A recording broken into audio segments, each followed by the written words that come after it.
Gracias por invitarme. Estoy encantado de estar aquí y estoy muy agradecido a la Fundación por haberme invitado y por brindarme esta oportunidad de hablar de mi libro. La traducción española ha sido fantástica, es la que mejor se ha vendido fuera, evidentemente, del idioma original, que es el inglés. Estoy muy contento con el éxito que ha tenido y, por lo tanto, estoy encantado de estar aquí en España para hablar de este libro. Voy a daros un poco un pantallazo general del libro, algo divertido, un poco de los argumentos que esbozo en la obra, hablar un poco de la teoría y luego voy a hacer una cosa un poquito escandalosa, que es pues realizar un poquito una aplicación especulativa del libro a la crisis española. Por lo tanto, yo no soy un erudito en temas de España o instituciones españolas o historia de España, pero parece que como estoy en Madrid, pues estoy un poquito obligado a intentar aplicar un poquito las teorías del libro a la situación concretamente española. Entonces, voy a comenzar sin más dilación. ¿Por qué fracasan los países? Bueno, el libro tiene que ver con lo que hace que algunos países tengan éxito económico y otros países no tengan éxito económico. A un cierto nivel la respuesta a esta pregunta es muy conocida. Desde los trabajos de Robert Solow, un economista del MIT que ganó el premio Nobel en los años 50 del siglo pasado, realizó un estudio sobre el desarrollo económico en Estados Unidos. Y lo que señaló este estudio es que los incrementos prolongados en nivel de vida daban lugar a un incremento de la productividad, es decir, a un incremento de innovación, nuevas ideas, nuevos bienes y servicios, nuevas formas de elevar la productividad humana. Y entonces las sociedades que son exitosas económicamente se les da muy bien generar la productividad y las sociedades que no son prósperas no se les da muy bien generarla. Y si nos fijamos en los países del mundo, hoy por hoy, la mayor parte de las diferencias en niveles de vida e ingresos per cápita pues se debe a esta diferencia que existe entre la productividad, el factor de productividad. Por lo tanto, empezamos con esta imagen de la innovación. Y si pensamos en qué es lo que creó esta prosperidad del mundo moderno, pensamos en la revolución industrial, pues tenía mucho que ver con la innovación, la mecanización de la producción textil, la fabricación de nuevas fuentes de energía, la locomotora, los ferrocarriles, la innovación, en definitiva. Por lo tanto, el argumento que expuso en el libro es ¿por qué algunas sociedades son más innovadoras que otras? ¿Por qué? ¿Por qué? Bueno, pues tiene que ver con la forma en la que las sociedades están organizadas, las normas que se usan para crear distintos patrones de incentivos y oportunidades en distintas sociedades. Entonces, los economistas y los sociólogos utilizan la palabra institución para describir estas normas. Entonces, como ha dicho Vicente, es una teoría, la mía, sobre cómo algunas instituciones generan innovación y productividad, mientras que otras instituciones no lo hacen. Entonces, para daros una idea de un poco lo que es la teoría, pues quiero comenzar con un ejemplo muy concreto, una comparación muy concreta. La comparación es entre los dos hombres más ricos del mundo, Bill Gates y Carlos Slim.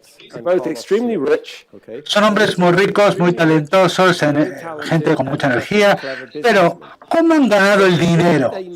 Pues la forma en la que lo han ganado nos dice mucho sobre cómo va la prosperidad en el mundo. ¿Cómo ganó el dinero Bill Gates? Pues es un innovador. Volvemos a Solow. Cuando estudiaba en Harvard, fundó una empresa de software, fundó Microsoft, creó una gran innovación en temas de software. Es uno de los sectores más importantes de la economía norteamericana y lo ha sido en los últimos años, la innovación. Carlos Slim, ¿cómo ganó su dinero? Creando monopolios. Entonces, según los cálculos de la OCDE, se trata de un cálculo muy conservador, pero entre el año 2005 y 2009, los monopolios de Carlos Slim redujeron el PIB español, el PIB mexicano de forma muy significativa. Por lo tanto, no se trata solamente de quitarle el dinero al mexicano medio y dárselo a Carlos Slim, sino que se ha reducido también el ingreso del Estado mexicano. Esto es lo que ha hecho Slim.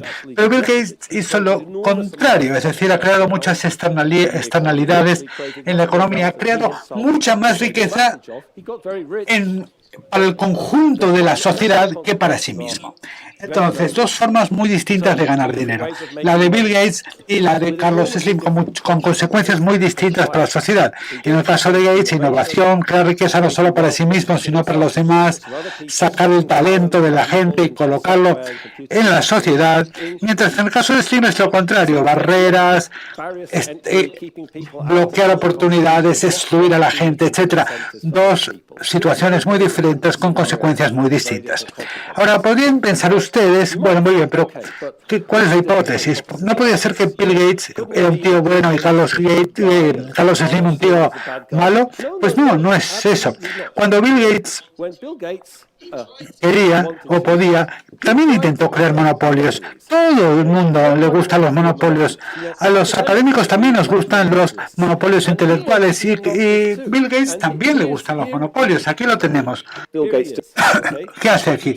Bueno, pues aparece ante las autoridades antimonopolio en Washington prometiendo decir solo la verdad y nada más que la verdad. Esta no es una historia de distintas culturas o distintas personalidades, es una historia sobre gente talentosa, energética, que responde al contexto en el que están, responden a las instituciones en las que se encuentran. En Estados Unidos, las instituciones, aunque tienen muchos problemas, y también los podemos mencionar, tienden a empujar a la gente hacia actividades innovadoras, mientras que en México sucede lo contrario. ¿Cómo se gana dinero en México? Bueno, pues creando monopolios, barreras, excluir a la gente, no a través de la innovación. Ahora, esta escena que vemos aquí de Bill Gates frente a las autoridades de la libre competencia es una historia antigua en Estados Unidos. Si nos remontamos a 100 años antes, tenemos aquí una imagen de un pulpo, pero es un pulpo muy especial. Es el pulpo de Standard Oil. Standard Oil era una empresa de Rockefeller, un monopolio de Rockefeller, un cártel, y vemos que el pulpo tiene sus tentáculos que abarcan la Casa Blanca, el Capitolio, etcétera. No solamente crea una gran concentración, sino que intenta capturar el sistema político y hacerse con el sistema político. Y ahí es donde se originó la política de monopolio de Estados Unidos. Standard Oil pues, fue desmembrada justamente por las autoridades antimonopolio del siglo pasado. Entonces, no estamos diciendo que el impulso de crear monopolios no existe en Estados Unidos, sí que existe, pero hay algo que te lo impide, y en este caso son las autoridades de la competencia y la aplicación de las normas antimonopolio. Y esto hubiera sido impensable en México, y no porque porque México no tenga autoridades antimonopolio. Tienen leyes antimonopolio, pero las autoridades no las aplican, no se aplican estas normas que defienden la libre competencia. O sea que hay dos capas aquí de la teoría. Por un lado, hay una estructura que llamamos instituciones económicas que crean distintos patrones de incentivos y oportunidades y canalizan la energía de la gente en una dirección o en otra, o sea, hacia la innovación, hacia la creatividad o hacia los monopolios. Y esto tiene consecuencias para las personas, pero también para la sociedad. Pero también quiero decir que hay una capa por detrás de esta otra, porque no es que Bill Gates no quisiera crear monopolios. Claro que sí, lo intentó. Pero en Estados Unidos es más difícil hacerlo que en México. No estoy diciendo que no suceda, pero es más difícil. Entonces esto pues nos dice otra cosa, que detrás de las instituciones económicas hay algo que aplica estas normas, que es el Estado. El Estado aplica las normas. Y ahí es donde viene la política. La teoría tiene que ver cuán importantes son las instituciones económicas, pero también queremos explicar la variación entre las instituciones. ¿Por qué México tiene instituciones diferentes a los Estados Unidos? Y la teoría principal que proponemos es una teoría política. Las instituciones económicas en la sociedad son resultado de un proceso político. Y esto depende del sistema político que tenga un país. Y nosotros ponemos en manifiesto dos dimensiones del sistema político. Y voy a introducir aquí un poquito de jerga. Tenemos que pensar un poco en la capacidad que tiene el Estado de impulsar normas. Es muy distinta en Estados Unidos y en México. Y hay otro aspecto del sistema político que tiene que ver con la forma en la que terminó Carlos Slim con este monopolio. Carlos Slim obtuvo el monopolio porque el Estado, sus amigos, sus amigotes del Estado privatizaron un monopolio estatal y lo hicieron privado. Entonces, hay dos elementos que hay que considerar. El PRI, que empezó en los años 20 en México y recientemente se ha desmembrado, pues era muy importante.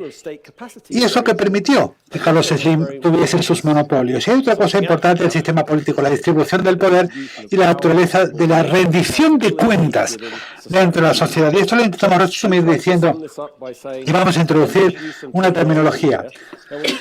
¿Qué diferencia entre Estados Unidos y México? Bueno, pues vamos a decir, vamos a poner unas etiquetas. ¿Qué hay en las instituciones económicas de Estados Unidos que tengan efectos deseables? Bueno, porque son inclusivas. Mientras que en México hay otras instituciones económicas que son extractivas. Esta dicotomía entre lo inclusivo y lo extractivo es muy importante, aunque claro, hay áreas grises. Y lo podemos mencionar luego, pero en 40 minutos tengo que ser muy reduccionista y transmitir las ideas básicas y luego sí que podemos abrir el turno de preguntas. Los académicos les interesan los matices, por lo tanto, si quieren matices los podemos mencionar luego, pero de momento vamos a mantener la discusión lo más sencilla posible para acabar en 40 minutos. Las instituciones económicas inclusivas se relacionan con el cambio tecnológico, la prosperidad, mientras que las instituciones extractivas no lo están. La palabra inclusivo es muy importante para comprender de dónde viene todo esto. Y quiero hablarles de esto que vemos en pantalla. Este es un patrón, una patente de Thomas Edison para la lamparilla eléctrica. Cuando Thomas Edison inventó la lamparilla eléctrica, pues sacó una patente. La patente, el sistema de patentes fue diseñado para proteger la propiedad intelectual, para estimular la innovación. El sistema de patentes es muy interesante. Y especialmente si te fijas en quién sacaba patentes en el siglo XIX en Estados Unidos. Este es un estudio realizado por Ken Sackelov. Lo que mostró este científico fue que la gente que sacaba patentes como Edison, pues venía de todos los estratos sociales, gente pobre, agricultores, profesionales. Un tercio de ellos no tenían ningún tipo de educación formal. Edison, pues su padre le había educado en casa. Por lo tanto, no era un tío de élite, no estaba muy bien educado, pero era una persona muy creativa y muy enérgica. El mensaje al pensar del origen de las patentes y de los que obtenían patentes es que si piensas en la innovación, la creatividad, el talento, las ideas, el espíritu empresarial, son cosas que están muy repartidas en la sociedad. Lo que necesitas es un sistema de instituciones económicas que pueda aprovechar todo este talento que está latente en la sociedad. Y para mí, una de las mayores generalizaciones de los países pobres es decir que en los países pobres esto no sucede. No. En los países pobres hay tanta gente capaz de hacer todas estas cosas como en los países ricos. Todo depende del sistema. Entonces, el Estado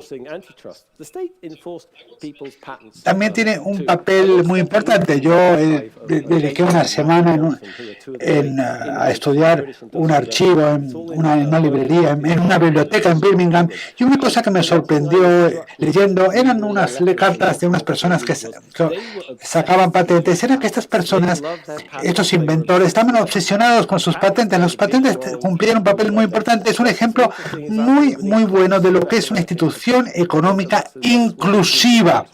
Esta es la capa económica, las instituciones inclusivas y las instituciones extractivas. Pensemos en los monopolios, las barreras, las exclusiones. Eso es una política extractiva. Y luego no es ninguna casualidad que México tenga instituciones más extractivas que Estados Unidos. Hay países, desde luego, en el mundo que tienen instituciones económicas mucho más extractivas que México. Pero aquí nos vamos a limitar a Estados Unidos y a México. Y luego, detrás de la economía está la política, y lo que impulsa la creación de instituciones económicas extractivas son las instituciones políticas extractivas. Hay dos dimensiones en las instituciones políticas. Una es el elemento de la capacidad del Estado, llamamos la centralización política en el libro. La terminología es difícil a veces de interpretar, pero pensemos en tener un Estado efectivo, la idea de un Estado que aplica normas antimonopolio o un Estado que protege las patentes. Esto es lo que distingue las sociedades que tienen instituciones políticas inclusivas o extractivas, pero no es suficiente. También hay que tener en cuenta la distribución del poder en la sociedad. Pensar en mi ejemplo de por qué Carlos Slim terminó con estos monopolios. Eso tuvo mucho que ver con la naturaleza nada competitiva de la política mexicana. No había competencia política en México. El poder político no estaba distribuido homogéneamente en la sociedad. No había rendición de cuentas. El PRI tenía todo el poder. Por lo tanto, están estas dos dimensiones de lo que llamamos instituciones políticas. En las instituciones que funcionan, el poder tiene que estar distribuido. Entonces, esta es el meollo de la teoría. Las instituciones inclusivas y extractivas. Las instituciones inclusivas crean instituciones políticas inclusivas y las instituciones económicas extractivas crean instituciones políticas extractivas. No hace falta que hable de Mugabe. Hay muchísimos ejemplos. En Sudáfrica, bajo la apartheid, también era un ejemplo buenísimo de una economía y una política extractiva. Pero quiero terminar esta parte de la charla mostrando esta diapositiva que también está en el libro, que pues un poco refleja estos argumentos. ¿Qué diferencia existe? Esta es la península de Corea por la noche. Vemos que el sur de Corea es muy brillante y el norte muy oscuro. Hay un pequeño puntito de luz aquí que debe ser el palacio presidencial de Pyongyang, pero el resto está súper oscuro. Un economista muy simple utiliza esta evidencia para decir, esto dice algo de la prosperidad y el nivel de vida. Y vamos a volver a hablar de Edison. La lamparilla eléctrica pues parece que no se utiliza en Corea del Norte, o quizás no la tienen, o la tienen, pero no tienen electricidad. Quizás tengan lamparillas, pero no las pueden utilizar porque no tienen electricidad. Y en Corea del Sur lo tienen todo. Hay distintas maneras de interpretarlo. Mi mujer, que no es economista, me dice, está sacando conclusiones precipitadas. Es posible que en el norte de Corea piensen que las velas son más románticas. O podría ser que los norcoreanos están intentando reducir su huella de carbono. Ya sé que en España eso está muy de moda, ¿no? Y la verdad es que Corea del Norte tiene baja huella de carbono y es posible que estén haciendo cosas para evitar el cambio económico. Pero yo creo que la razón real es que la sociedad norcoreana tiene instituciones enormemente extractivas a nivel económico. Es un lugar donde nadie tiene ni libertad ni incentivo para hacer nada, a menos que el partido dirigente se lo permita. Y también está muy claro en este caso que todo esto se mantiene gracias a la política. La razón por la que se crea tanta hambre y tanta miseria para los ciudadanos de Corea del Norte es porque el Partido Comunista Norcoreano así lo quiere. Es tan evidente que yo creo que no se puede discutir. Lo más difícil de ver es que, bueno, este es un ejemplo muy extremo, pero ¿cómo podemos utilizarlo para explicar la historia de otras sociedades o cómo están actualmente, ¿no? Este es un caso extremo, el de Corea del Norte, pero demuestra qué es lo que está ocurriendo en todos los países pobres. Y lo que ocurrió en Corea del Norte, aparte del papel del Estado, etcétera, etcétera, lo que ha ocurrido es que las instituciones son mucho más inclusivas en Corea del Sur. Y esto, bueno, hace que, bueno, al menos hoy sea pues, más próspera. Y yo creo que para tener una economía inclusiva hace falta las dos cosas. Por un lado, un Estado efectivo, que lo tienen en Corea del Sur. La mayor parte de lo que se ha escrito sobre Corea del Sur muestra que en Corea del Sur la situación es así. Pero ¿qué podemos podemos decir de la otra dimensión, de la distribución de poder en la sociedad? Antes dije que en México no hay rendición de cuentas, que es un solo partido y que por eso se ha creado ese monopolio o esos monopolios. Pero gran parte del desarrollo económico de Corea del Sur se produjo bajo el poder del general Park. Y el general Park no era demócrata. Estoy hablando de Corea del Sur en los 70. Sin embargo, él supervisó, logró gran parte del crecimiento económico. Entonces, ¿cómo encaja todo lo que digo sobre el general Park en estas teorías? Es lo que llamamos crecimiento bajo instituciones extractivas. Esto demuestra que es posible en ciertas circunstancias tener crecimiento económico o periodos de crecimiento económico sin que se produzca esa combinación de política inclusiva y economía inclusiva.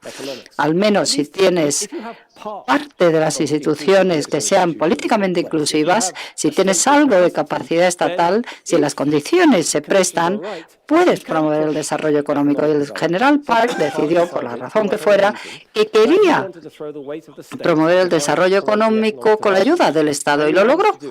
Y el argumento es que esto puede ocurrir, pero ese tipo de crecimiento económico de tipo extractivo no es sostenible.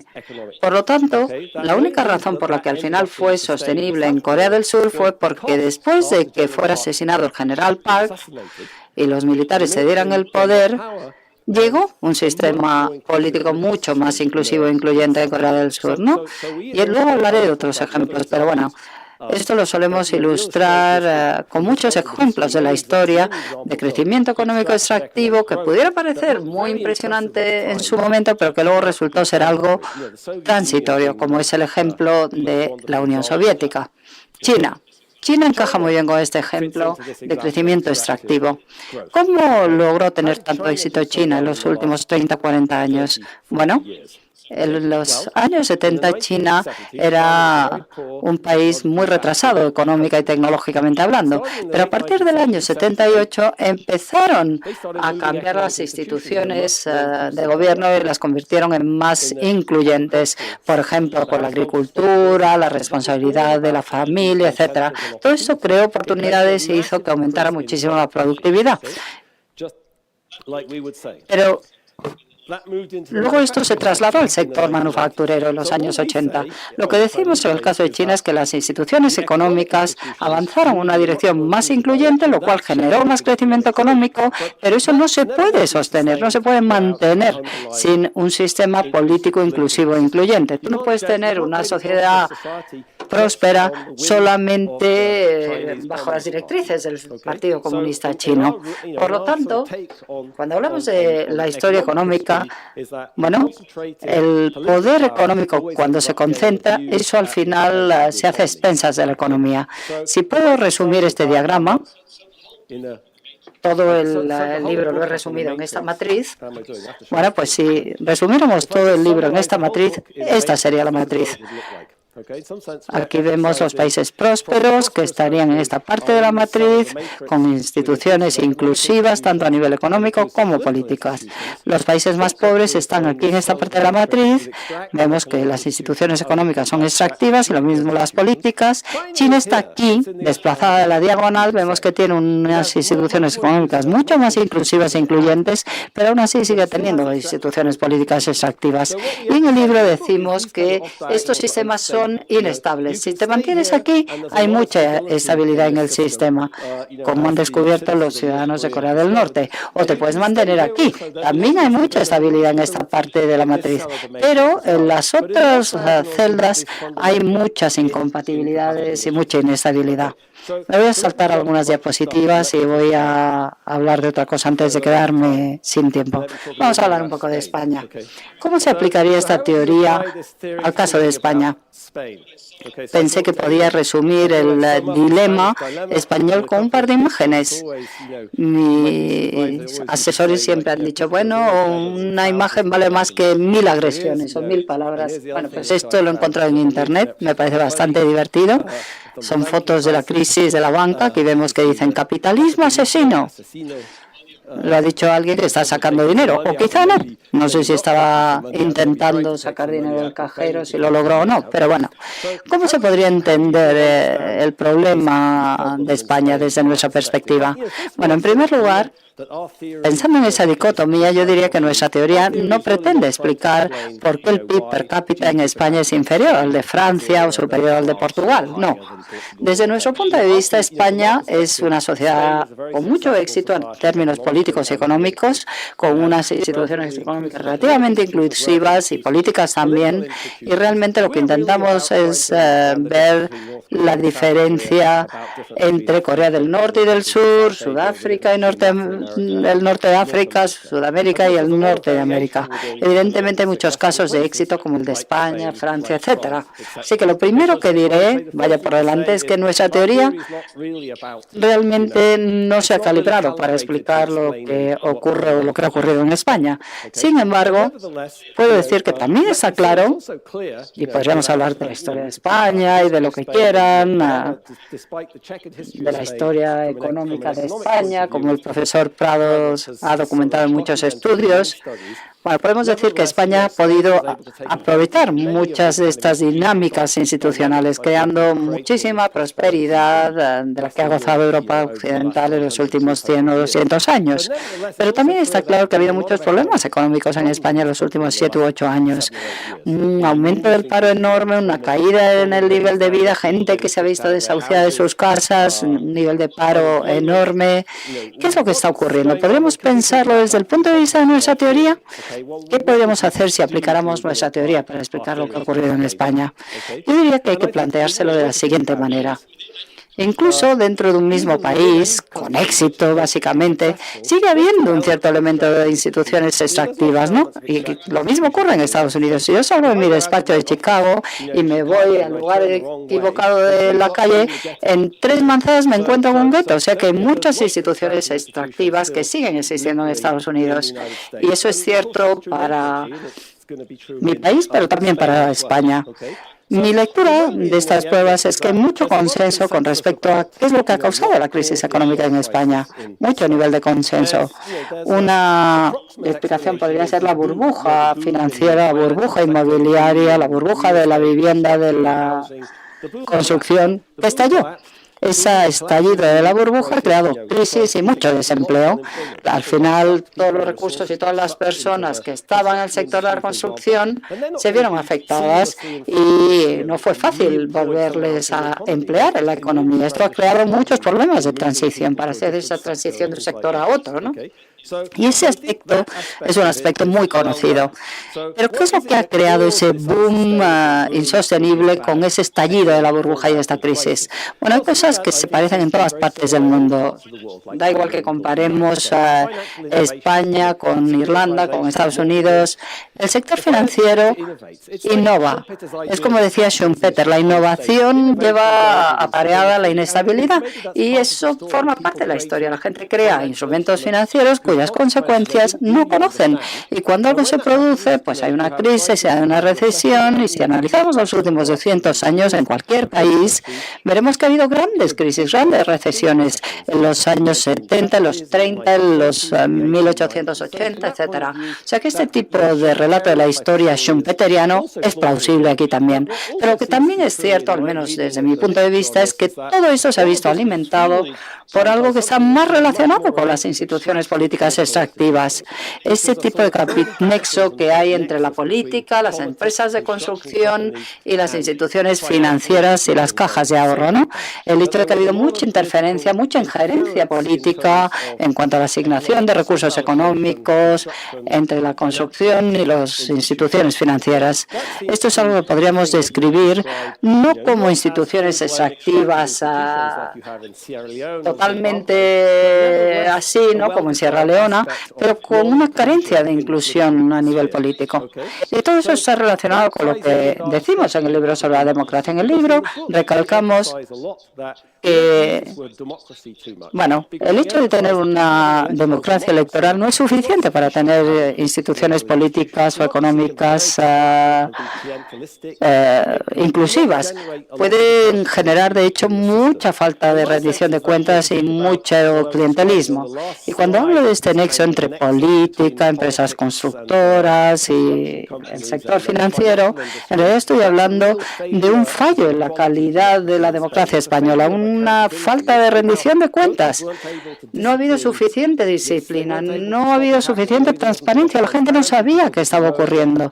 Eso es lo que se dice, pero es interesante ver que todos esos escándalos de corrupción no parece que hayan tenido el efecto de afectar al sistema político. Y volviendo a lo que decía antes, cuando hablaba de la innovación, de la bombilla, de Bill Gates, de la productividad, etcétera, etcétera, el profesor Prados me dijo esto. Aquí vemos los cálculos del profesor Prados de la productividad, cómo ha aumentado en España en los últimos 25 años. Y realmente la productividad ha disminuido, no ha aumentado, ¿no? La línea amarilla demuestra, bueno, pues el crecimiento o el decrecimiento de esa productividad. Él dice que la llegada de la democracia en España no afectó en nada a la productividad de todos los factores. Entonces, ¿por qué ha ocurrido esto? Bueno, pues parece que de alguna manera esa transición a la democracia no ha creado suficiente rendición de cuentas, no ha creado suficiente inclusión y ha permitido que muchos aspectos extractivos de la economía persistieran y se mantuvieran. No sé si tiene que ver con las oportunidades. Lo interesante del sector de la construcción es que hay muchos recursos concentrados en un sector de la economía que no genera demasiada innovación. Puede que tenga que ver con la composición de la economía o el modo en que han generado una serie de barreras de entrada u oportunidades o rentas, ¿no?, para algunas instituciones asociadas a la política. Y por eso tenemos esta situación, la productividad de todos los factores. España ha sido un gran éxito, lo es desde muchos puntos de vista, pero si viéramos la crisis desde el punto de vista de nuestro libro, esto es lo que ha ocurrido. Las instituciones políticas han actuado de cierta manera y la recomendación política en este sentido sería muy parecida a la del doctor Molina. No sé si estará aquí.